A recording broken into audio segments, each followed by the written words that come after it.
तो देखो 11th question भी आपका इनइक्वालिटी में से ही है, x/2 + x/3 - x/6 greater than and equal to 1। तो इसके लिए आपको x की वैल्यू निकालनी है, x बिलोंग्स टू r दिया हुआ है आपको, और इसकी ना x की मिनिमम वैल्यू निकालनी है। तो जब भी इनइक्वालिटी हो तो आपको उसे इनइक्वालिटी से x की वैल्यू निकलेगी। अब वो आपको चेक करना है कि वो मिनिमम आई है, अगर लेस देन का साइन आएगा तो वो मिनिमम होगी, है ना। तो इसको हम कैसे सॉल्व करेंगे, ये देखो x/2 x/3 x/6 है, तो इसका लेफ्ट हैंड साइड पूरा x वाला है ना, तो इसको एलसीएम लेके हम पहले सॉल्व करेंगे लेफ्ट हैंड साइड को।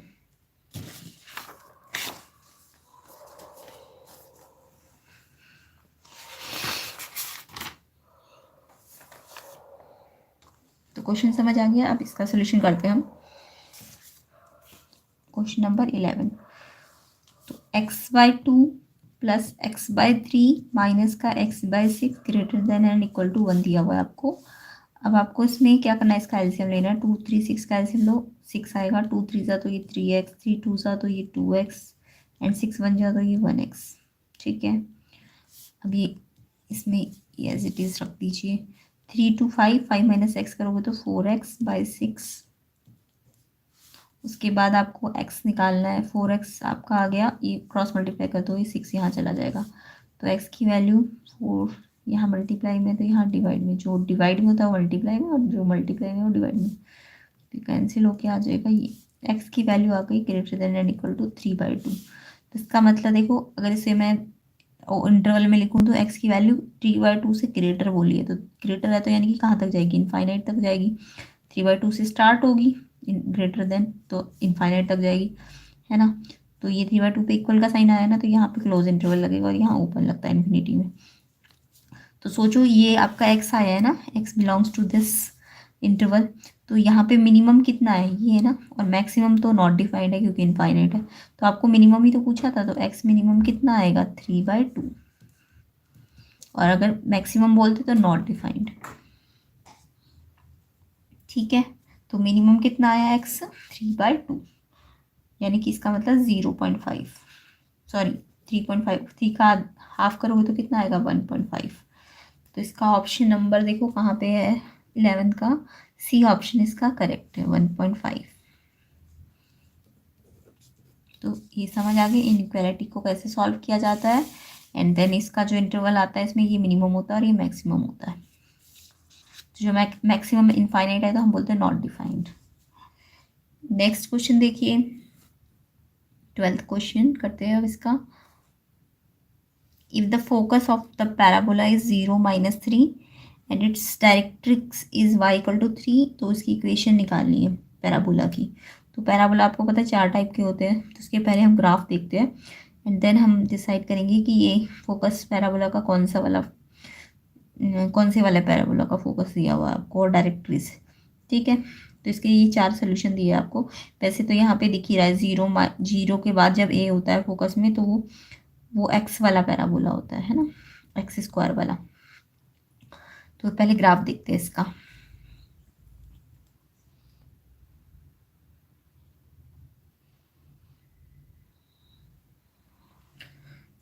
तो देखो ये पैराबोला का ग्राफ है।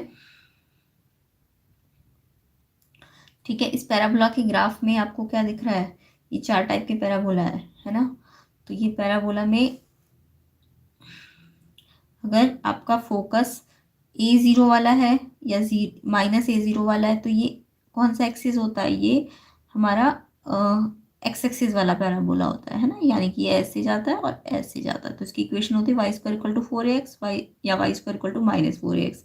बट हमें तो पॉइंट 0a या 0 - a पॉइंट दिया हुआ था ना, तो 0 - a पॉइंट का मतलब क्या हुआ कि ये वाला पैराबोला है, नीचे वाला ऐसे जो y एक्सिस पे बनता है। तो इसकी इक्वेशन क्या होगी, x² = -4ay। ठीक है, अब अगर ये इसकी इक्वेशन x² - 4ay, और जिसमें हमें डायरेक्ट्रिक्स की इक्वेशन दी हुई है y = a होती है, डायरेक्ट्रिक्स की इक्वेशन क्या होती है, y = a। तो यहाँ से इसका पहले हम इक्वेशन लगाएंगे एंड डायरेक्ट्रिक्स की इक्वेशन से हम उसका a निकाल लेंगे। तो समझ आ गया, ग्राफ ये वाला बनेगा, यानी ये इसकी इक्वेशन होगी और ये इसकी डायरेक्ट्रिक्स की इक्वेशन होगी। और अगर इसका हमें इसके लेटेस्ट रेक्टम की लेंथ पूछती तो 4a होती, और इसका फोकस तो हमें दिया ही हुआ 0 - a।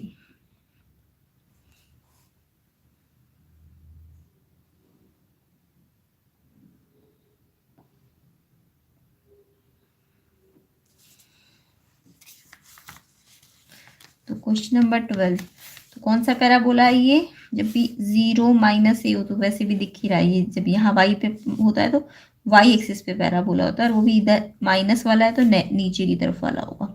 तो इस वाले पैराबोला की इक्वेशन क्या होती है? X square equal to -4ay। और आपको डायरेक्ट्रिक्स की इक्वेशन दी हुई थी ना, y इक्वल टू 3, और डायरेक्ट्रिक्स की इक्वेशन क्या होती है इसकी? y equal to a। तो ये डायरेक्ट्रिक्स की इक्वेशन है इसकी। तो यानी a कितना मिल गया मुझको? 3, है ना। और वैसे भी ये भी इसका 0 माइनस 3 का मतलब a 3 ही दिया था, तो a की वैल्यू आपके पास है तो यहाँ रख दो, a की वैल्यू 3 इंटू वाई। तो इक्वेशन ऑफ पैराबोला आ जाएगी x square equal to -12y। ठीक है, तो इसका ऑप्शन देखिए किस ऑप्शन पे है ये। तो ये तो डिसाइडेड था कि ये वाले पैराबोला में एक्स स्क्वायर वाली इक्वेशन होती है, तो इनमें से क्या ये, तो ये क्योंकि माइनस में है तो इसलिए ये वाली बी इसकी इक्वेशन होगी, B x square equal to -12y। Next question देख लेते हैं, 13th question. Distance of a point 3, 4, 5 from the origin. Origin से इस पॉइंट की डिस्टेंस निकालनी है। तो जैसे आप 2 पॉइंट के लिए डिस्टेंस फॉर्मूला लगाते हो वैसे ही 3 पॉइंट के लिए लगाना है।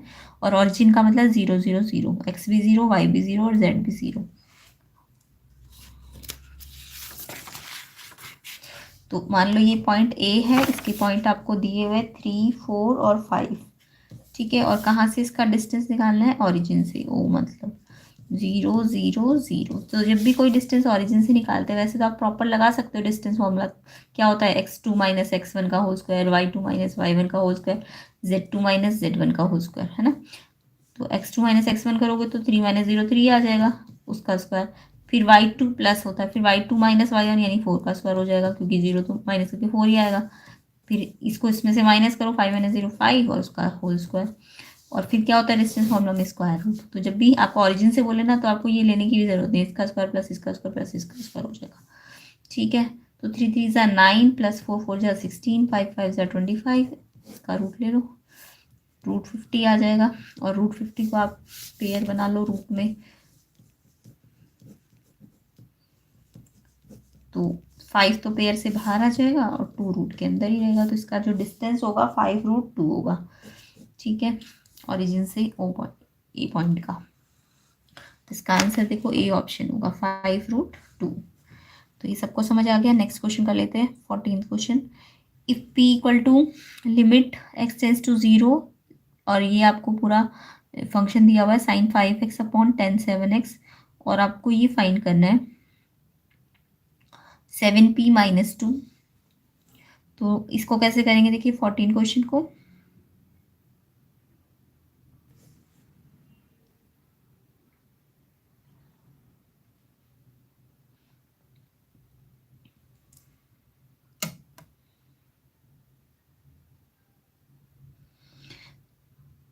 तो p आपको गिवन है और ये फाइंड करना है। ठीक है,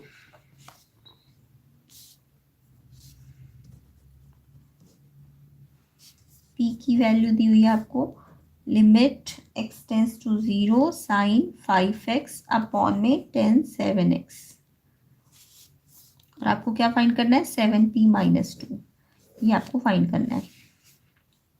तो इसके लिए आपको लिमिट आना चाहिए। लिमिट कैसे निकालते हैं देखिए, यहाँ पे देखो, अगर मैं डायरेक्ट x की वैल्यू 0 यहाँ रखती हूँ, पहले तो लिमिट में यही होता है कि पहले आप x की वैल्यू ये जो भी दी होगी यहाँ डायरेक्ट रखोगे। तो अगर आप रखते हो इसको देखो, तो साइन 5 0 0 हो जाएगा, और यहाँ भी tan 7 को 0 से मल्टीप्लाई करोगे तो 0 हो जाएगा tan 0। तो साइन 0 भी 0 होता है, tan 0 भी 0 होता है, तो ये 0/0 आ जाएगा, जो कि आपको नहीं आना चाहिए, फॉर्म नहीं आनी चाहिए। तो ये फॉर्म नहीं आने के लिए हम दूसरा तरीका यूज़ करेंगे।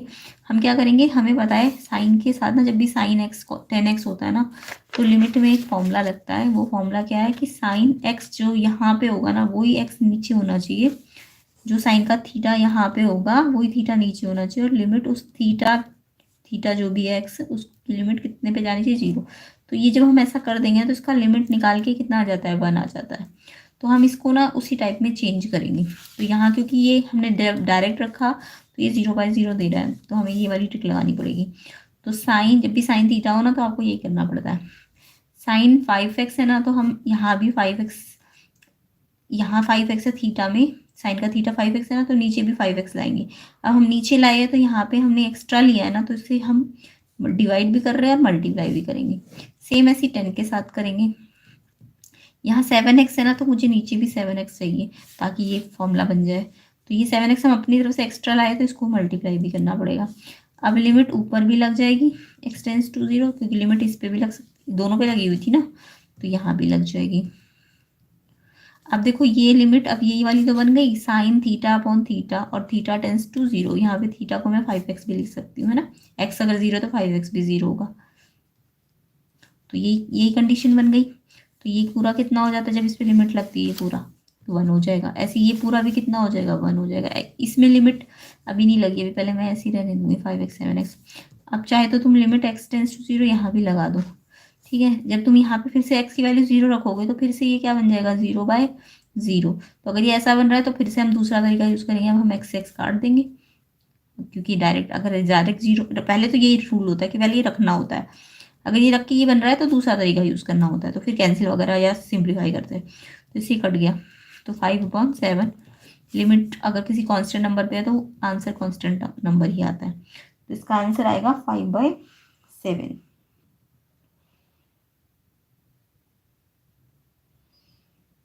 है ना, 5/7। तो इसका आंसर इन्होंने 5/7। अच्छा हाँ, अभी तो ये 5/7 आया, ये हमारा p था ना, ये क्या था, हमारा p था, तो p आया है हमारा 5/7, जबकि हमें निकालना तो 7p-2 है ना। तो यहाँ पे रखो p की वैल्यू, p की जगह कितना आया है, 5/7 माइनस का 2। ये ध्यान रखना, ये p निकाला है हमने, और यहाँ पे ये हमें निकालना था। तो 7 से 7 कट गया, तो ये बाद में करना है।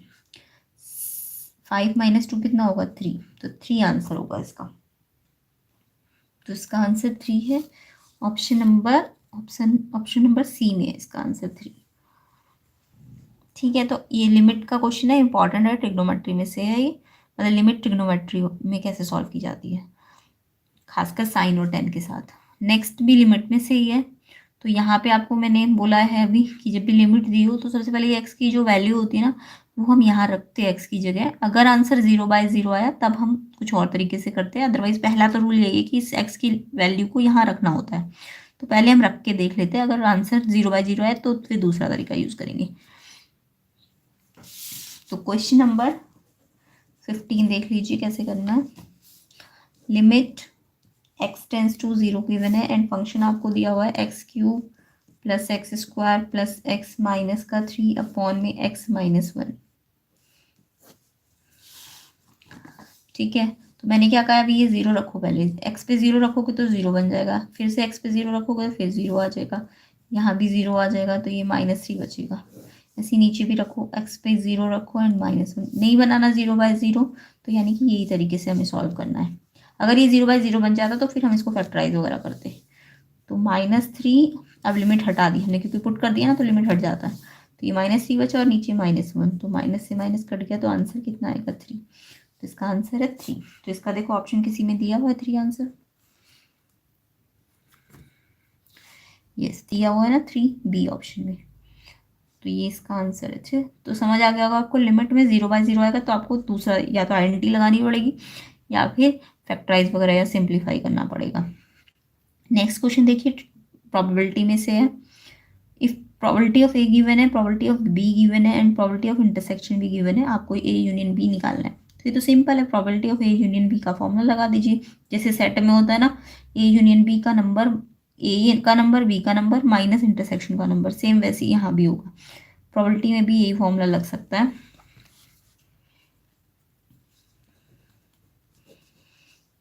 तो क्वेश्चन नंबर 16 देखिए, आपको पता है ना जो सेट में हमने फॉर्मूला पढ़ा है, probability of number of A union B कैसे निकलता था, NA + NB माइनस इंटरसेक्शन करके।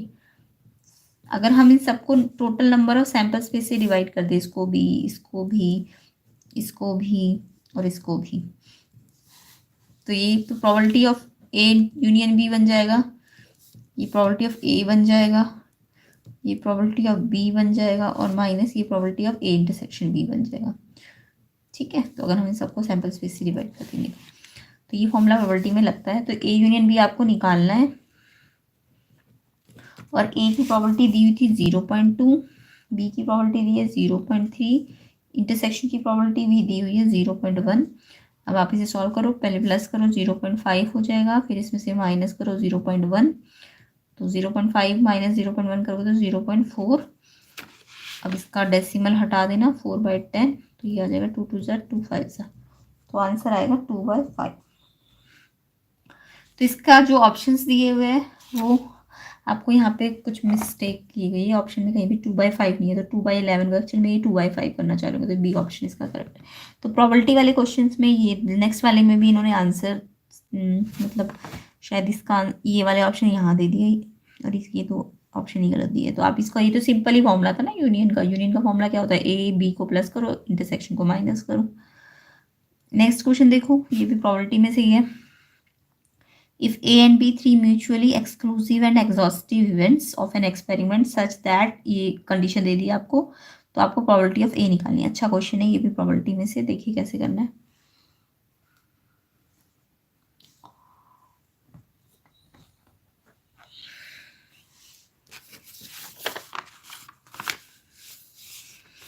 तो इसमें आपको बोला क्या है कि प्रोबेबिलिटी ऑफ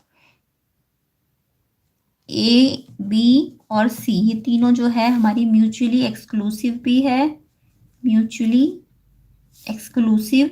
इसका मतलब क्या है म्यूचुअली एक्सक्लूसिव का, कि इन तीनों में कुछ भी इंटरसेक्शन नहीं है, यानी कि इनका जब हम इंटरसेक्शन निकालेंगे ना, A intersection B intersection C, तो इनका इंटरसेक्शन फाई आएगा, यानी इनमें कुछ भी कॉमन नहीं आएगा। एक्सक्लूसिव का मतलब समझ आ गया, तीनों का इंटरसेक्शन क्या होगा, फाई, कुछ भी कॉमन नहीं है इनमें, तो इनकी प्रोबेबिलिटी इंटरसेक्शन की 0 होगी, है ना। और दूसरा बोला इन्होंने ए बी सी कैसी है, एग्जॉस्टिव इवेंट भी है, एग्जॉस्टिव। एग्जॉस्टिव का मतलब क्या होता है, एग्जॉस्टिव जब भी होती है तो इनका जो हम सबकी प्रोबेबिलिटी निकालेंगे ना, प्रोबेबिलिटी ए, प्रोबेबिलिटी बी की, प्रोबेबिलिटी सी की, तो वो ना प्रोबेबिलिटी, टोटल प्रोबेबिलिटी आ जाएगी।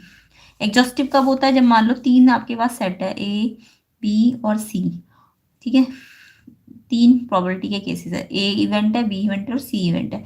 जब मैं इन सबका टोटल करूंगी ना, तो मुझे सैंपल स्पेस में जो टोटल होंगी वो मिल जाएंगी। तो अगर मैं इवेंट की बात करूं तो मुझे इनका टोटल सैंपल स्पेस मिलेगा, और अगर मैं प्रोबेबिलिटी की बात करूं तो इनकी प्रोबेबिलिटी का सम, यानी कि टोटल सैंपल स्पेस का सम की प्रोबेबिलिटी कितनी होती है, 1, उसके इक्वल हो जाएगा। तो अगर म्यूचुअली एक्सक्लूसिव बोल रहा है तो इन इवेंट्स का इंटरसेक्शन 5 होगा, यानी इसकी प्रोबेबिलिटी बोले तो 0 हो जाएगी। और अगर एग्जॉस्टिव है तो इन सबका सम कितना होगा, 1 होगा। अब आपको कंडीशन क्या दी है, 3 times of probability A equal है 2 times of probability B and equal है प्रोबेबिलिटी ऑफ सी, ठीक है, ये कंडीशन दी है। और आपको ना क्या बोला है, ए की प्रोबेबिलिटी निकालिए, तो हम कौन से फॉर्मूले में रखेंगे, इस फॉर्मूले में रखेंगे, probability of A plus probability of B plus probability of C कितना होता है, 1, जब ये दो एग्जॉस्टिव होती है ना। ए की प्रोबेबिलिटी हमें निकालनी है, तो इसको तो ऐसे ही रहने दो। बी की प्रोबेबिलिटी को भी ए की टर्म में ले आओ, प्रोबेबिलिटी ऑफ बी को ए की टर्म में लाओ, ताकि ये सारा ए की टर्म में आ जाए। तो बी की प्रोबेबिलिटी ए की टर्म में कैसे आएगी, देखो बी की प्रोबेबिलिटी ऐसे इक्वल है ना ऐसे, तो बी की निकालने के लिए इस 2 को यहाँ से यहाँ ले जाओ, तो ये 3/2 प्रोबेबिलिटी ऑफ ए हो जाएगी। सेम ऐसी प्रोबेबिलिटी ऑफ सी को भी आप किसकी टर्म में लेके आओ, प्रोबेबिलिटी ऑफ ए की। प्रोबेबिलिटी ऑफ सी तो डायरेक्ट ही दी हुई है, 3 times of probability of A equals to 1। अब आप इसको सॉल्व कर लो, सारा प्रोबेबिलिटी ऑफ ए का फॉर्मूला बन गया, ये 1 प्रोबेबिलिटी ऑफ ए है, ये 3 प्रोबेबिलिटी ऑफ ए है, एंड साथ में 3/2 प्रोबेबिलिटी ऑफ ए है इक्वल्स टू 1 है। तो 4 और 3/2 को ऐड कर दो तो कितना आएगा, 4 2 जा 8 3 11/2 probability of A equals to 1। तो 11/2 प्रोबेबिलिटी ऑफ ए कितना आ रहा है, 1। तो प्रोबेबिलिटी ऑफ ए आपको निकालना था, यहाँ मल्टीप्लाई में तो यहाँ के डिवाइड हो जाएगा 2/11। तो इसका आंसर भी ऑप्शन ना, यहाँ इसका ऑप्शन गलत दिए हुए, इसका ऑप्शन एक तरह से ऊपर दे दिया 2/11, तो ये इसका आंसर 2/11 होगा। तो आप बस कुछ नहीं करना था इसमें, आपको ये पता होना चाहिए था एग्जॉस्टिव है। अब क्योंकि ये एग्जॉस्टिव है और साथ में म्यूचुअली एक्सक्लूसिव भी है, तो यानी कि इनका जब हम टोटल निकालेंगे तो इंटरसेक्शन तो होगा ही नहीं ना, कुछ भी कॉमन नहीं होगा ए बी सी में, तो यानी इन तीनों का सम, जब ये एक्सक्लूसिव भी होंगे और एग्जॉस्टिव भी होंगे, तो इन तीनों का सम, क्योंकि इनमें कुछ कॉमन नहीं है तो इनका सम ही कितना होगा, 1 होगा। तो इस फॉर्मूले में हमने ये कंडीशन को लगा दिया, और उससे फिर ये इस कंडीशन से इसको हमने ए के लिए क्या कर लेंगे, सॉल्व कर लेंगे। Good evening. नेक्स्ट क्वेश्चन देखिए, क्वेश्चन नंबर 18। मीन डेविएशन निकालना है आपको।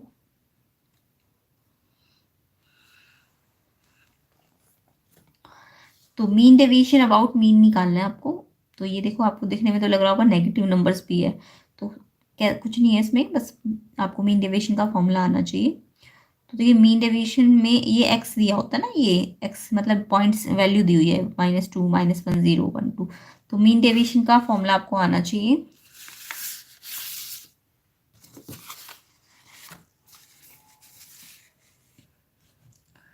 पहले तो आपको एक्स को ऐसे वर्टिकली अरेंज कर लेना है, ये एक्स होता है। अब ये मीन डेविएशन जब भी आप निकालोगे तो उसका फॉर्मूला याद रखना। मीन डेविएशन का फॉर्मूला होता है एक्स में से मीन को माइनस करो, मीन को माइनस करो, उसका जो भी वैल्यू आएगा वो इसका मॉड निकालना है, उसका फिर टोटल ऊपर रखना है और नीचे एन रखना है। एन मतलब जो नंबर ऑफ टर्म्स है या नंबर ऑफ एक्स है ना। तो अब आपको क्या करना है, इस एक्स में पहले मीन निकाल लो, क्योंकि एक्स में से मीन मुझे माइनस करते जाना है। तो मीन निकाल लो इन 5 नंबर्स का। कैसे निकलेगा मीन, इन सबको प्लस करो, प्लस करने पे ये तो नेगेटिव नंबर्स आ जाएंगे। और कितने नंबर है, 5 नंबर है ना, 5 से डिवाइड कर दो तो -3 + 3 कैंसिल हो गए, तो ये 0 आ गया इनका मीन। मीन कितना आ गया, 0। तो अब एक्स में से मीन को माइनस करते जाओ, तो एक्स कितना है, -2, उसमें से 0 माइनस करो तो -2 ये आ जाएगा, -1 ये आ जाएगा, 0 माइनस करो तो यही तो आ जाएंगे, है ना।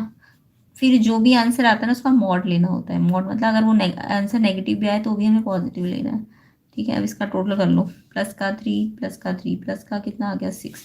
अब इस फॉर्मूले में रख दो, तो ये टोटल जो आया है एक्स माइनस मीन का, ये कितना आया है, 6। और एन कितने थे, ये 5 थे ना। अब आपको क्या करना है, 6/5 को सॉल्व करना है। 5 × 1 = 5, 5 × 2 = 10। तो यानी कि मीन डेविएशन फ्रॉम मीन कितना आया, 1.2।